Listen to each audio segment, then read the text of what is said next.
This is the JT Podcast, brought to you by Baltimore Jewish Times and its parent company, Mid-Atlantic Media.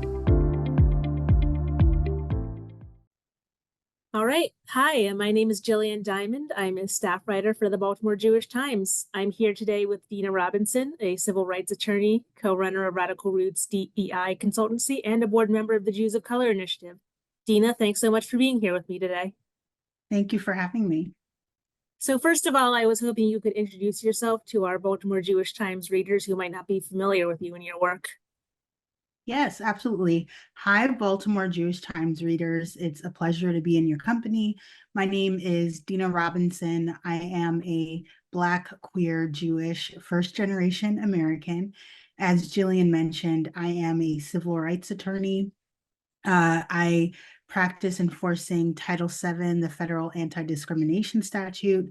I also co-run Radical Roots, which is a DEI consultancy practice where we facilitate and consult with organizations who are shifting their organizational practices towards anti-racism and equity, which I'm sure you all might imagine is challenging right now, given the landscape in this country.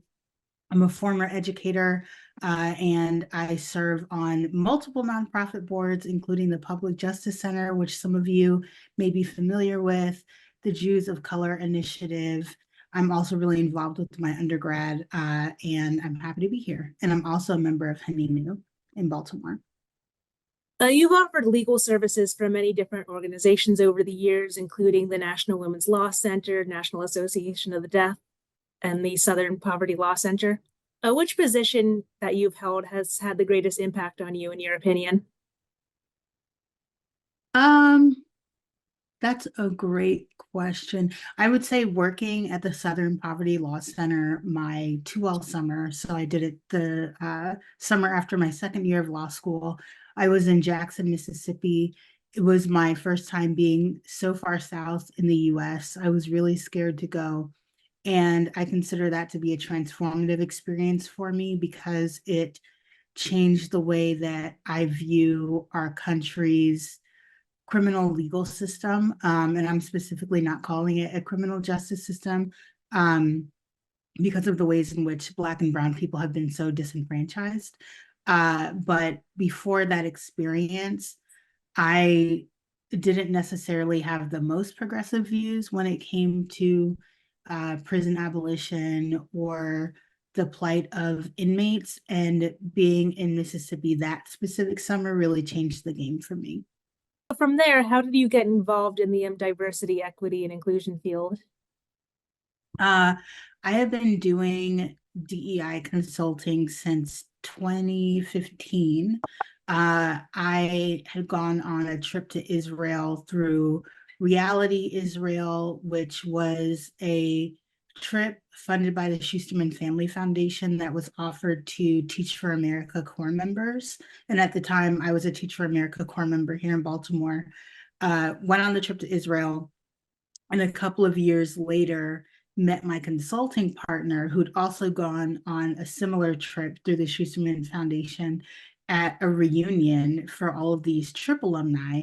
And we sat next to each other on the bus and started talking about indigeneity and race relations and racism and microaggressions that had happened over the course of this weekend at this reunion gathering.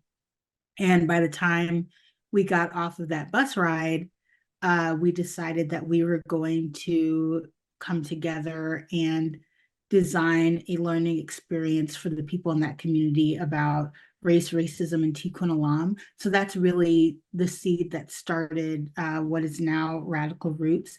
But I would consider myself to be someone who's always done this work in some form. I started facilitating trainings back when I was like a sophomore in college. I've done some peer sex education work. So I've always been facilitating in some realm or designing engaging, meaningful learning experiences for other people. So the DEI work became a natural extension of that.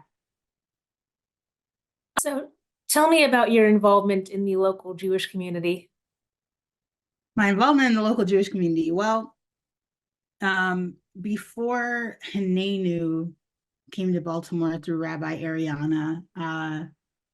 I would say I would go to some events for young adults in Baltimore. At the time, I was a member of the Baltimore Hebrew congregation, but I had been following Rabbi Ariana for a while.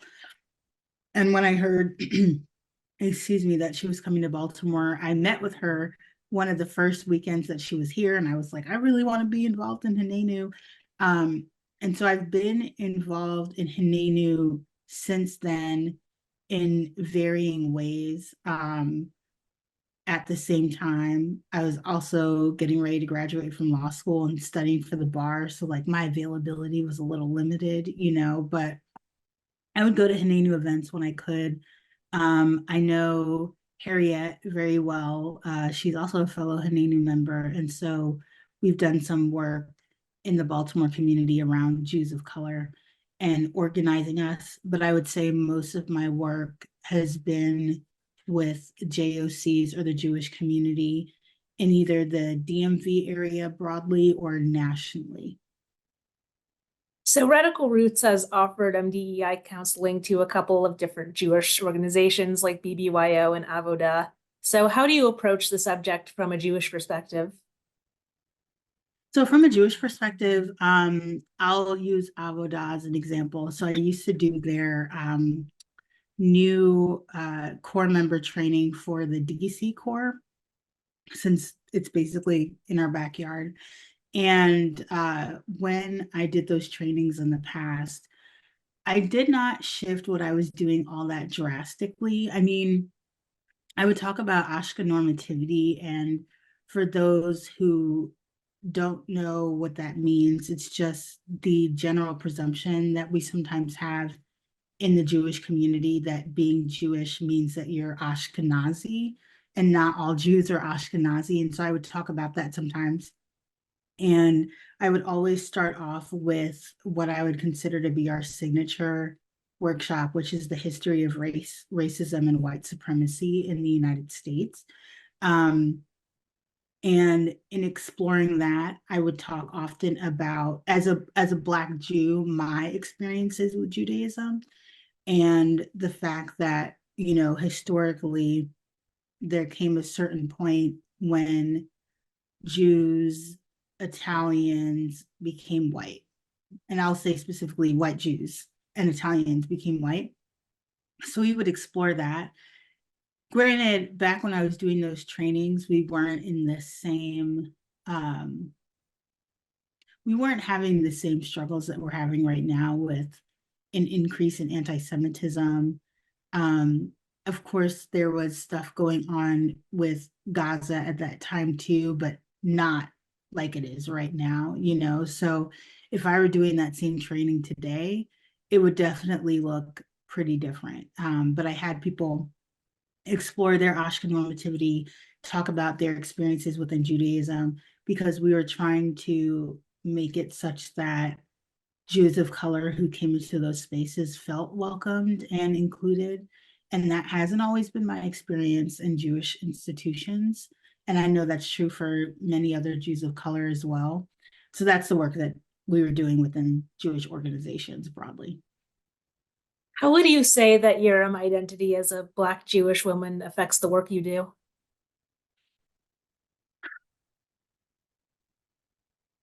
I mean, I think that my identities have given me an intersectional lens. So I think I tend to think about several issues a lot differently than my peers might, who don't have so many intersecting identities. I think in a time like right now, my identities make me feel conflicted. So sometimes that's how it impacts the work, is that I end up feeling a little conflicted, but it's been easy for me to be somewhat of a cultural interloper. And I feel honored to be able to move in multiple different spaces. And one major way it's impacted my work is that it's turned me into a bridge builder, is the best way I can put it. Because when I was in college, the Black community and the Jewish community, which was almost entirely white at my university, they were not engaging with each other at all. And when I came onto the campus, I was the vice president of the Black Student Union, but I was also involved in the Jewish Union there. We didn't have a Hillel chapter, but we had like something similar. Right. And so I was able to be a bridge builder in that context. And now in other areas of my life, I really try to lean into bridge building as often as I can as a core value. And I think that's due in part to those identities and not really having a choice, right? Like I want to coexist in all of the communities that I'm a part of. In your opinion, how do you think the Jewish community could be more inclusive and welcoming of Jews of color? Um, hmm. I know it's kind of a big question. It is it is a big question. I mean, the first part of it, I think, is talking to Jews of color and being in community with Jews of color. Uh, what I've seen often, and I think it's changed. I'm not going to say drastically, but it's improving. Um, it's improving a lot, actually. But a couple of years ago, it felt like there was a lot of tokenizing going on. And one example I'll give is that I was at a high holiday service at a synagogue, and the rabbi was talking about racism and discrimination, right?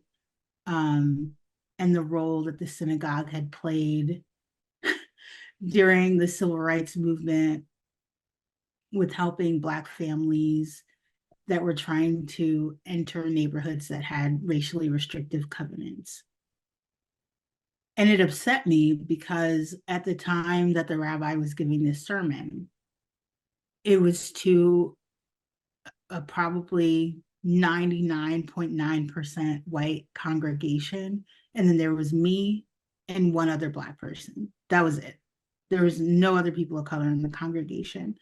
And I remember there was a child who was sitting 2 rows ahead of me.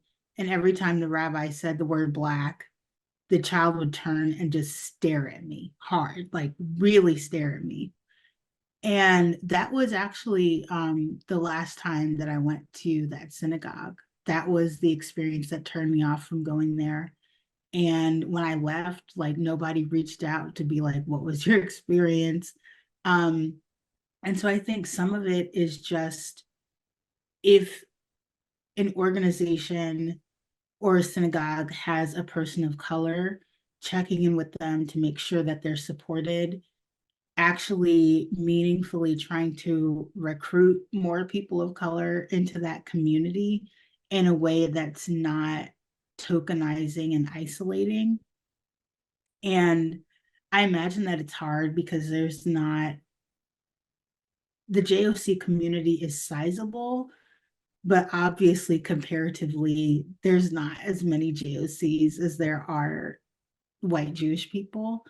And so sometimes I think it's not always a lack of trying, but a lack of the numbers. But sometimes when the efforts are made, they're a little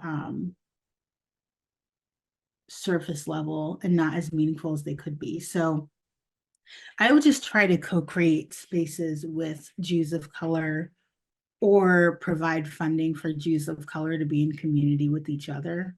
And I know Hanenu has done that. The Jews of Color Initiative has done that.